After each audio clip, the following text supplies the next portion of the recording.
Welcome back at RJC Tactical. I thought I'd get on here and wish everybody a happy 4th of July. Thank you so much for subscribing and sending me emails about my business. I appreciate it. I plan on doing some more interesting videos in the future, doing some guns, different types of guns, stuff like that people might be interested in. I'm definitely going to cover the concealed carry, more on concealed carry, more on the calibers. Home defense, that's a big one, but yeah, I want to get into home defense and actually let people know my take on it, because home defense covers such a wide area, such a broad area, that I want to make sure that I actually let everybody know that what I consider the best home defense weapon. And if you guys can guess, put in the comments below. I'm just curious how many people would be right. I bet you anyone you can't guess what my primary weapon is. So anyway, we'll find out. But anyway, the thing about this is that I've had a lot of questions, a lot of things about the knives that I make. And yeah, I plan on giving a few away that I make. I've advertised a few and shown a few out there. I make knives. I make Bowies. It's a knife, but I make concealed carry knives and stuff like that too. I just started making knives about a year ago or so. But I've built 1911s. I've redone 6Rs, the old ones. Glocks, yeah, it's not a problem. Berettas, yeah, I do pretty interesting. I do pretty good work on Berettas. There's all kinds of stuff you can do with a Beretta. It has to do with the transfer bar and stuff like that, because they've always got that trigger pull that feels kind of slight until you hit the hard part where the sear lets go. So I do work like that. I'm not ready to do that work for everybody else yet, because I've not acquired that license yet to do that. But that's the kind of work I do, so you know where I'm coming from. I'm not a guy just go out and see something fancy in the camo. Oh God, I got to have that at the gun shop. I think I got a lot of questions about home defense and what's the best thing for home defense. There's a lot of topic on that. I mean, there's a lot of areas to cover, and I don't plan on covering that on a video. I plan on people to sign up for classes for home defense. My home defense, if you live in the Cincinnati area or close to the Cincinnati area, it's not that far. Even Columbus area, Dayton area. Yeah, I'm based out of Cincinnati. So the thing about this is that if somebody has a legitimate question, I can tell you what to do on video, but it's better off if you get trained what to do than I just tell you what to do. I mean, that's not going to get you where you need to go. But I can give you some good pointers in the right direction to go. Most people don't consider it. They only think about the ones that are like handguns, which are fine. They're fine for home defense, but to a point. Rifles are fine for home defense to a point. So I mean, there's definitely a better weapon out there for that for home defense.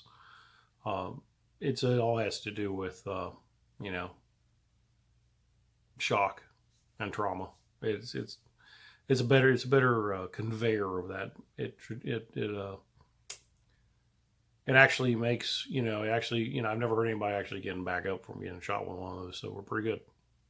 I probably already gave it away what I'm telling you about. But anyway, the thing about this is proper training is always good, because it's not training just on the firearm, it's training beyond the firearm. And you have to know what's beyond the firearm. Anybody can go and pick up a firearm and go, hey, it's a great gun, I like this, I saw this on this movie or on that show or whatever. I mean, that's all fine. I mean, sex appeal will sell anything quicker than common sense, I've always said. But the thing about this is that you have to know that weapon. You have to know the weapon pretty intimately.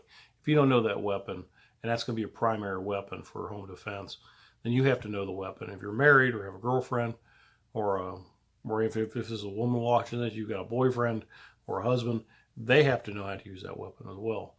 It's just a matter of, it goes beyond just besides just going into a class, watching a DVD, which basically is just the basics, and then going out to a range and seeing if you get the hard target. It takes more than that. It takes time, but more than that, you have to know what you're doing. I didn't learn what I've done in my life just by doing it once. It took repetition to do it. So, by all means, if you're not within the area, seek out a qualified person to teach you. There's a lot of people out there that's they have the instructor title. I know quite a few of them, but they don't know. They know, well, sure, they know about guns, or they say they build an AR-15 by taking an upper and a lower and putting it together and pushing the pins together. Oh, I built an AR-15. No, that's not building an AR-15. I mean, it's great, but that's also the same way you clean them. So I don't know how much that's building them. So anyway, the thing about this is that I want to get more in depth on home defense, more in depth on personal defense. There's a lot of good calibers out there as far as handguns go, which I've covered in previous videos, which you can go back and look. And then there's other things I've covered as well. But the thing about it is that you really have to think beyond. And this is where I get everybody. You really have to think beyond your target. And that's where it gets everybody, because most people just think about, oh, that bullet will stop with that person. It's not going to stop with that person. It's not. I mean, they do gel ballistics and stuff like that, hollow points and still fragments. But, if you watch some of those gel tests, it's gelatin and it has to be cold and it sits out in the sun. If it sits out in the sun for long enough, it doesn't maintain the same viscosity, you could say, the same depth, the same, it's just a matter of, if you're gonna use it for self-defense, you want to consider what caliber you can handle. Seriously, I was out of the range a couple weeks ago, and I saw a guy standing out there trying to teach people how to how to shoot. They're shooting a 22, which is fine. But the thing about it is they already had bad habits shooting a 22, and he didn't care about watching them. He just cared about that they were shooting a 22, and they're going to be passing their tests because they shot a 22. But those people do not know what they were doing at all. They couldn't tell you the difference between a semi-automatic and a revolver.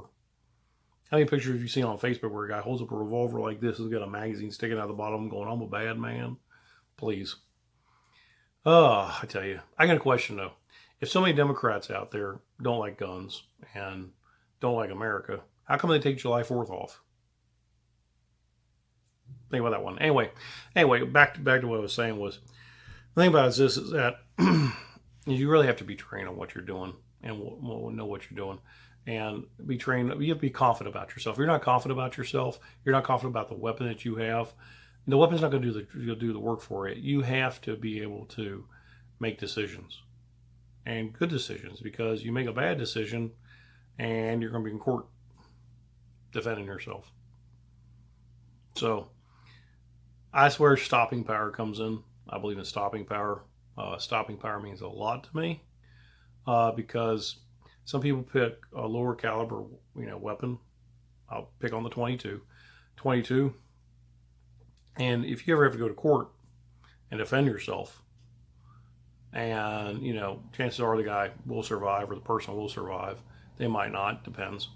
But that's a high velocity bullet, by the way. I don't know if you knew that or not, but it's high velocity round. Doesn't seem like it, but it is. It's very small grains, and it doesn't take much to travel far. The thing about it is that you go in there and you're before court, and you're before a jury, and I guarantee you're not going to have any experts in that jury, and all they hear is you shot 15 rounds in this guy, because the stopping power doesn't have enough stopping power. All they're going to hear is you shot 15 rounds with the guy. They're going to think that you're either trigger happy or overkill. So that's where I believe that you need more. You need stopping power. Sorry, my nose is bothering me today. But you need stopping power. Stopping power, and also shot placement works, but I prefer to have stopping power and shot placement.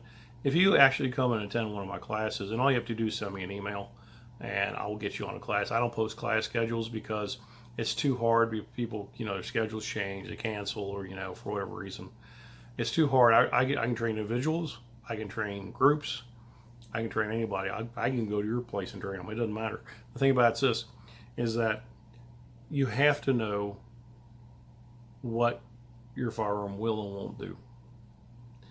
And that's a big thing. Yes, it shoots a bullet. Yes, it'll go through the target. Congrats. But will it actually stop the threat? Because that's what you're trying to do, is stop the threat. So, by all means, those are some things you can look at and you can consider. And next time you buy a gun, or the gun you have, you want to go back and think about it. Never take a recommendation behind somebody behind a counter. Some of them have been trained. Some of them, okay, they wear a gun on their side, whatever. It has to be right for you. What's right for them is different. It has to be right for you. If it's right for you and feels good in your hand, by all means. If it doesn't feel right and it's not good in your hands, doesn't feel good in your hands, and you know what I'm saying, you don't know how to operate it, and it doesn't feel comfortable with you. It should feel comfortable anyway. It should be easy for you to grip. It should fit in your hand good. That's the main thing. On plain old semi-automatics. Hold on one second. This is my pistol I carry for all the gun fanatics out there. It is safety checked. Okay. I see too many people gripping guns like this when they shoot them. Okay. I'm gonna give you a little tip. They do this because, one, they have an experience, or they grip it like down here. You can see that little gap. Well, that's not the right thing to do. Okay, I'm with there right now. The thing about it is, you're going to grip a semi-automatic like this. You grip it wet underneath that tail right there. You want to get a height on that tail, you can. The slide's not going to hit you when it comes back. Okay, it's going to cycle.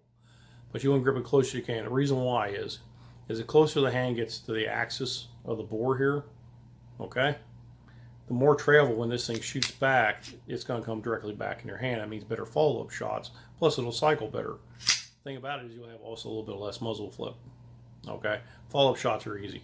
Finger off the trigger, as you notice, it's just discipline. But see that? Most people I see gripping guns like this, and they got their hands like this or whatever else. You really need to get your hand like that underneath that beaver riptail. Well, I call it beaver riptail safety because that's a 1911 thing, but you really get your hand underneath that. Make sure that slide can clear it. That's what you need to do. Too many people get their hand down like this and they wonder why it won't cycle or it jams, because when a gun comes up and a recoil, you're not given anything to recoil into. Here you got actually a direct thing. When they aim, they're aiming like this, and they got their bent arm like they're Charlie's Angels. Bring the arm out straight, straight as you can, because you want to. What you're doing is you're giving pressure, back pressure to this gun, so it actually cycle. Okay. Well, there's a tip for the day. So I can talk about it. It's easier if I show you. So anyway, I'm gonna cut this short. I actually got here just wish everybody happy 4th of July. Be safe. Okay. No shooting guns in the air. Okay. No bang bang. Let's not do like they do in other countries, because the bullets do come down. So be safe. Definitely be vigilant with each other. Okay. Be vigilant. Know what's going on around you. Be aware of your surroundings. I'll probably get it back on here next week or so and do a little something more in depth on semi-automatic so people understand them better. And then you can go out and make a definite choice. I found most people attend my CCW class or my advanced CCW classes or my shotgun classes. They tend not to have this knowledge because the knowledge is not part to them. They just don't know anything about the gun.